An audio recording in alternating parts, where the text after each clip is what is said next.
Thank you Nitin గారు, thank you so much. నా MLA గారిని మాట్లాడాల్సిందిగా కోరుకుంటున్నాము.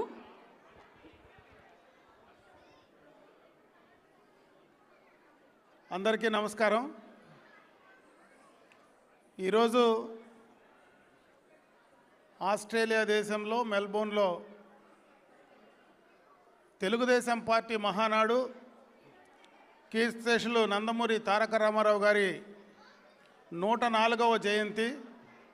ఈ సందర్భాన్ని పురస్కరించుకొని ఈ కార్యక్రమం ఈ ప్రాంతంలో ఇంత ఘనంగా నిర్వహించడం, ఈ కార్యక్రమంలో ఇక్కడ ప్రెసిడెంట్గా ఉన్నటువంటి అదేవిధంగా ఆ కమిటీ కానీ శ్రీకాంత్ కానీ సుమా కానీ వాళ్ళ కమిటీ అందరూ కూడా బ్రహ్మాండంగా కూడా ఈ కార్యక్రమాన్ని ఇక్కడ చేయడం చాలా సంతోషం అని చెప్పి సందర్భంగా తెలియజేసుకుంటున్నా.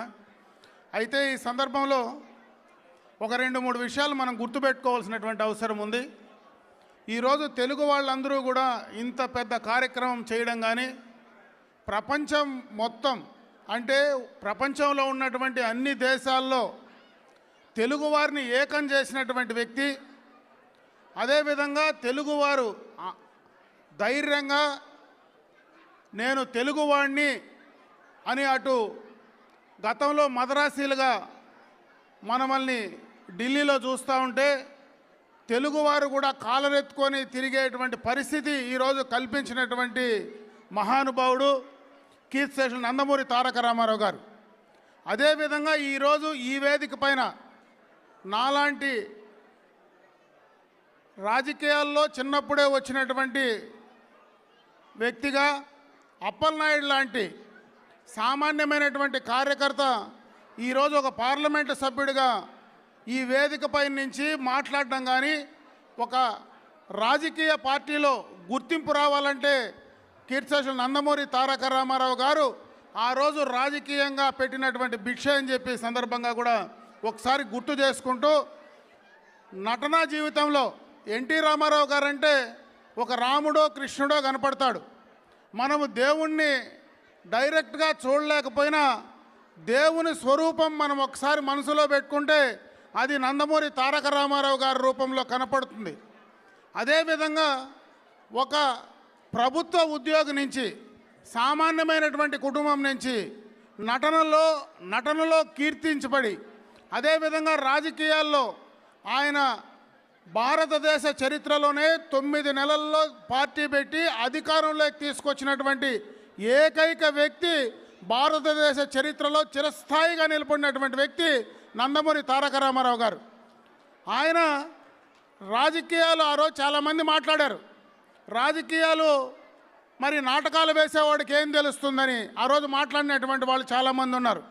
ఆయన రాజకీయ పార్టీ పెట్టి అధికారంలోకి వచ్చిన తర్వాత పేద బడుగు బలహీన వర్గాలకు ఆ రోజు ఆయన ఇచ్చినటువంటి 2 రూపాయల కియో బియ్యం కానీ, పక్కా గృహాలు కానీ, మరి ఏ కార్యక్రమం సంక్షేమం ఆ రోజు పెట్టాడో ఈరోజు భారతదేశంలో అన్ని రాజకీయ పార్టీలు ఈ రోజు దాకా కొనసాగిస్తున్నారంటే ఆయన ముందు చూపు మనకు అర్థమవుతుంది.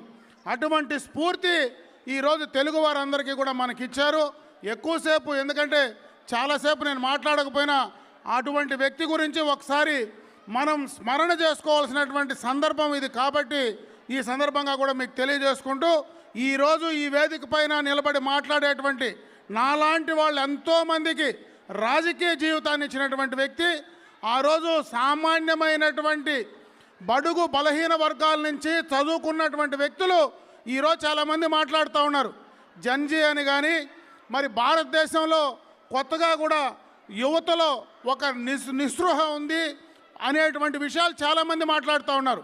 ఎప్పుడో 44 సంవత్సరాల క్రితం రాజకీయ పార్టీ పెట్టి ఆ రోజు దాదాపు 45-50% యువకులకు, చదువుకున్న వాళ్ళకి ఆ రోజు శాసనసభ్యులుగా అవకాశం కల్పించినటువంటి భగవంతుడు ఈరోజు ఎన్టీ రామారావు గారు అని చెప్పే సందర్భంగా కూడా ఒకసారి నేను గుర్తు చేస్తూ ఉన్నా. అవే కాదు, ఆ తర్వాత కూడా ఈరోజు తెలుగుదేశం పార్టీని చంద్రబాబు నాయుడు గారు ముందుకు తీసుకెళ్తా ఉన్నారు. ఆయన తర్వాత ఈ పార్టీని సక్రమంగా సరైన రీతిలో అన్ని సంక్షేమ కార్యక్రమాలు, మరి ఆనాడు ఎన్టీ రామారావు గారి వారసత్వంగా ఆ రోజు ఏదైతే ఆయన ఆశయాలకు అనుగుణంగా ఈరోజు తెలుగుదేశం పార్టీ ముందుకు వెళ్తూ ఉంది. ఈరోజు అమరావతి కావచ్చు, గతంలో హైదరాబాద్ కావచ్చు, అన్ని రకాలైనటువంటి అభివృద్ధి సంక్షేమ కార్యక్రమాలను ముందుకు తీసుకెళ్తూ ఉన్నారు. రేపు రాబోయే యువకులందరికీ కూడా ఒక స్ఫూర్తిదాయకంగా ఆయన కుమారుడు ఈరోజు లోకేష్ బాబు గారు కూడా వస్తూ ఉన్నారు. ఈరోజు రాజకీయంగా మరి చంద్రబాబు నాయుడు గారి కుమారుడుగా కాకుండా మొన్న 2019-24 మధ్య ఆనాడున్నటువంటి వైసీపీ ప్రభుత్వం చేసినటువంటి అక్రమాలను ధైర్యంగా రోడ్డు పైన నిలబెట్టి ఎదుర్కొన్నటువంటి వ్యక్తిగా ఆ రోజు దాదాపు 90 నియోజకవర్గాలకు పైన దాదాపు 3300 కిలోమీటర్లు పాదయాత్ర చేసి ఇతను కూడా నిలబడగలడు, నేను చేసి చూపిస్తాననేటువంటి వ్యక్తిగా రేపు రాబోయే భవిష్యత్ నాయకుడిగా లోకేష్ బాబు గారు కూడా ముందుకు వెళ్తున్నాడు. కాబట్టి మనందరికీ కూడా ఇదే తెలుగుదేశం పార్టీ అజరామంగా రాబోయే భవిష్యత్తులో ఎంతోమంది తెలుగు వారికి ఆత్మగౌరవాన్ని నిలబెట్టే విధంగా ఈరోజు మనం ఆ కార్యక్రమాలు ముందుకు తీసుకెళ్లడంలో భాగంగా ఈరోజు మన రాష్ట్రంలో ముందుకు వెళ్తూ ఉంది. రాష్ట్రంలోనే కాదు, ఈరోజు ప్రపంచంలో, ఈరోజు మేము ఆస్ట్రేలియాకి వచ్చాం, చాలామంది ఇక్కడే కాదు మొత్తం ప్రపంచం మొత్తం కూడా కీర్తి నందమూరి తారక రామారావు గారి మహానాడు ఇంత ఘనంగా నిర్వహిస్తూ ఉన్నారంటే ఇదే విధంగా భవిష్యత్తులో మీరందరూ కూడా ముందుకు వెళ్ళాలా. అక్కడ మన రాష్ట్రంలో జరిగేటువంటి కార్యక్రమాలు, వాటికి తోడ్పాటు అందించేటువంటి కార్యక్రమాలను కూడా మీరు తీసుకోవాలని చెప్పి తెలియజేసుకుంటూ ఈరోజు నన్ను పిలిచి, నాకు కూడా వీసా రావడానికి కూడా చాలా ఇబ్బంది ఉంది. నేను ఆఖరి దాకా కూడా వస్తానో రానో కూడా తెలియదు. ఎందుకంటే 2019-24 మధ్యలో దాదాపు 33 కేసులు నా పైన ఉన్నాయి. ఈ దేశంలో మనకు పోలీస్ క్లియరెన్స్ సర్టిఫికేట్ వస్తే కానీ వీసా వచ్చే పరిస్థితి లేదు.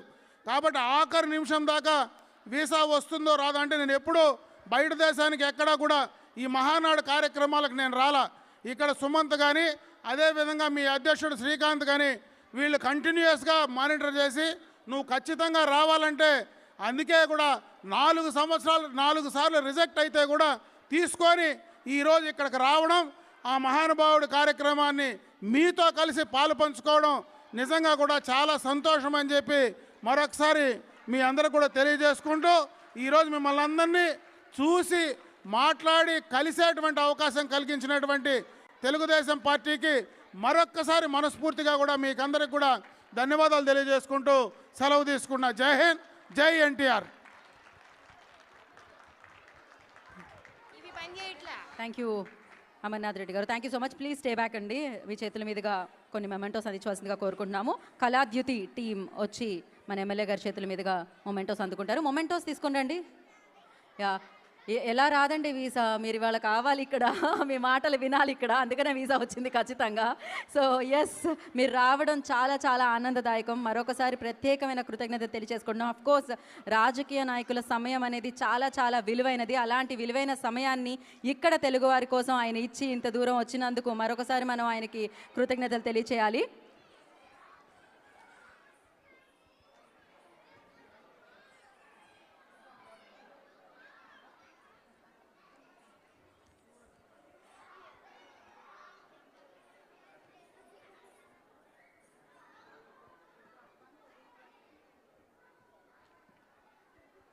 ఓకే, ఒక పిక్చర్ ఆఫ్టర్ దిస్.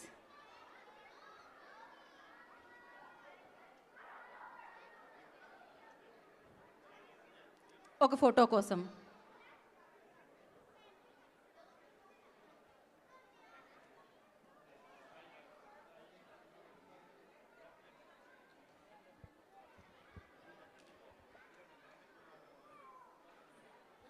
ఒక్క నిమిషం సార్, మీరు ఇంకొంచెంసేపు మేము వేదిక మీద ఉంచాలనుకుంటున్నాం. హరీష్ గారిని లేదు సార్, అంటే హరీష్ గారిని కూడా వేదిక మీద జాయిన్ అవ్వాల్సిందిగా కోరుకుంటున్నాం. మన ఎంపీ గారిని, అలాగే అప్పలనాయుడు గారిని కూడా వేదిక మీద జాయిన్ అవ్వాల్సిందిగా కోరుకుంటున్నాం. అండ్ అలాగే మన Melbourne Telugu Desam party president Srikanth గారిని వేదిక మీద రాష్ట్రంగా స్వాగతం పలుకుతున్నాం. వైస్ ప్రెసిడెంట్ సుమ గారిని along with all the committee members I request please join the stage అండి ఫర్ వన్ ఫోటో ఆప్. ఒక ఫోటో ఆప్ కోసం so Melbourne Telugu Desam party committee members అందరినీ కూడా వేదిక మీదకి ఆహ్వానం పలుకుతున్నాము. అప్పలనాయుడు గారిని వేదిక రాష్ట్రంగా స్వాగతం పలుకుతున్నాము. సార్ ఆఫ్టర్ దిస్ ఒక 2 నిమిషాలు.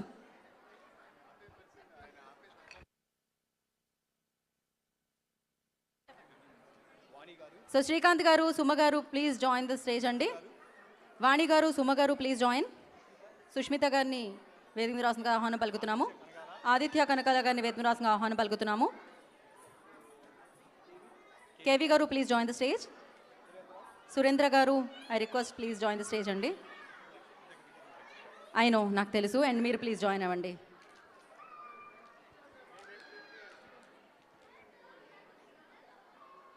రండి శ్రీకాంత్ గారు ప్లీజ్.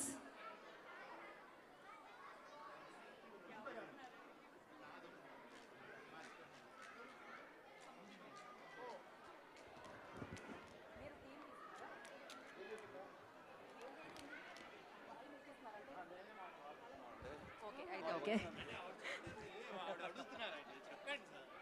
ఓకే, సో ఇప్పుడు మెల్బోర్న్ తెలుగుదేశం పార్టీ వైపు నుంచి ఇవాళ సమయాన్ని కేటాయించి ఇక్కడికి విచ్చేసిన మన లీడర్స్, మన నేతలు, వారికి ఒక చిరు బహుమతి అనమాట. One memento. So first I request Srikanth garu మీరు అందించవలసిందిగా కోరుకుంటున్నాము హరీష్ గారికి. ఫాస్ట్గా అండి, సూపర్ ఫాస్ట్ ఎక్స్ప్రెస్ లాగా ప్లీజ్ జాయిన్. సార్ మీరు మాకు వచ్చి బోలెడని జ్ఞాపకాలు ఇచ్చారు, మీకు కూడా ఒక జ్ఞాపకం అలా.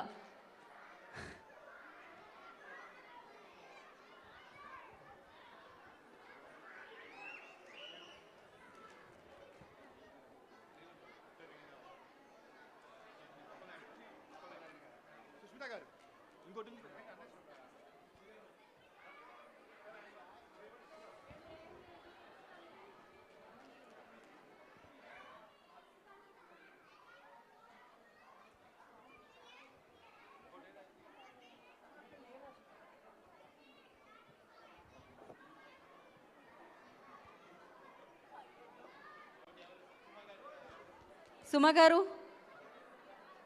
చూసారండి ఎన్ని పనులు జరుగుతున్నాయో ఇక్కడైతే, ఎంత కష్టపడుతున్నారో ఒక ప్రోగ్రామ్ని చేయడానికైతే. ఖచ్చితంగా ఇంతమందిని కలపాలి, ఇన్ని ఆర్గనైజ్ చేయాలి అంటే చాలా సమయం అండ్ చాలా కష్టం ఉంటుంది. సో దానికి ఫలితాన్నే ఇప్పుడు మనం చూస్తున్నాము.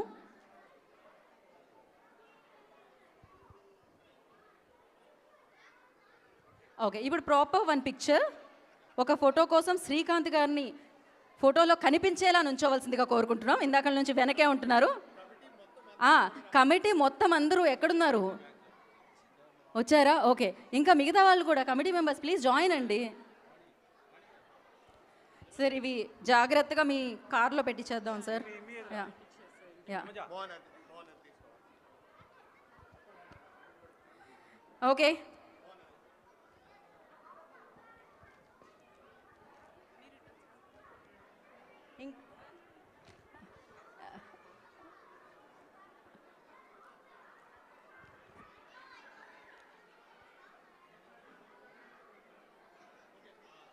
ఓకే,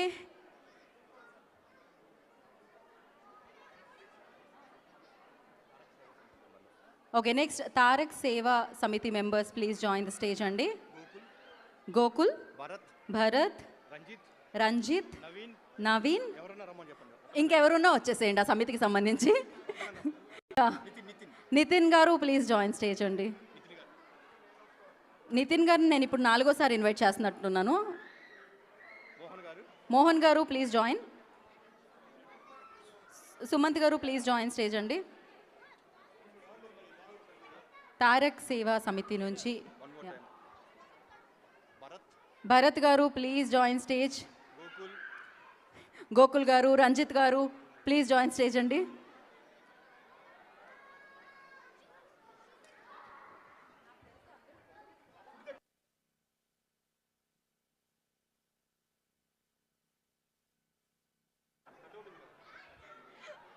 సో ఓకే, మరొకసారి మన పలమనేరు ఎమ్మెల్యే గారు అమర్నాథ్ రెడ్డి గారికి మరొకసారి కృతజ్ఞతలు తెలియజేసుకుంటున్నాం. అలాగే అప్పలనాయుడు గారికి, హరీష్ గారికి thank you so much for coming and gracing the event sir.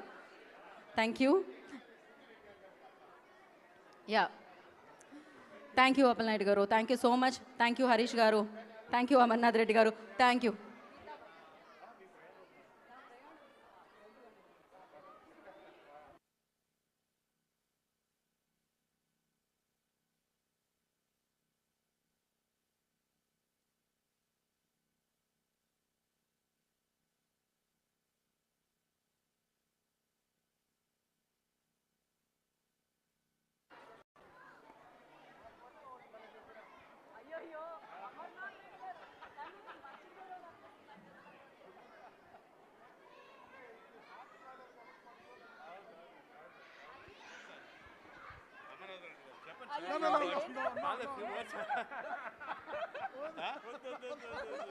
నన్ను మరీ అంత ఫేమస్ చేయాలని అనుకోకండి. Thank you so much. Yeah, after this picture మనకి ఇంకొన్ని పర్ఫార్మెన్సెస్ ఉన్నాయండి, లోకల్ టాలెంట్ పర్ఫార్మెన్సెస్. వాటిని కూడా మనం వీక్షిద్దాం బికాస్ పిల్లలు చాలాసేపటి నుంచి రెడీ అయి వెయిట్ చేస్తున్నారు. So yes,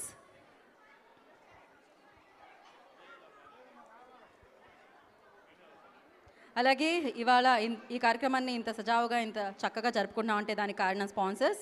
so platinum sponsors Lanco హోమ్స్కి, ద ఫుడ్ స్క్వేర్కి అండ్ శ్రీనివాస్ తాటా గారికి, అలాగే గోల్డ్ స్పాన్సర్స్ లెగసీ రియల్టర్స్కి అండ్ శ్రీనివాస్ బ్లైండ్స్కి, ఏఎంఎస్కి అండ్ అలాగే car fix, Citadel and Zing, వీళ్ళందరికీ కూడా ప్రత్యేకమైన కృతజ్ఞత తెలియజేసుకుంటున్నాము. అండ్ అలాగే food sponsors simply India, Shri Dwaraka pulao space and Vedika, pizza hut, Kesari and spice kitchen.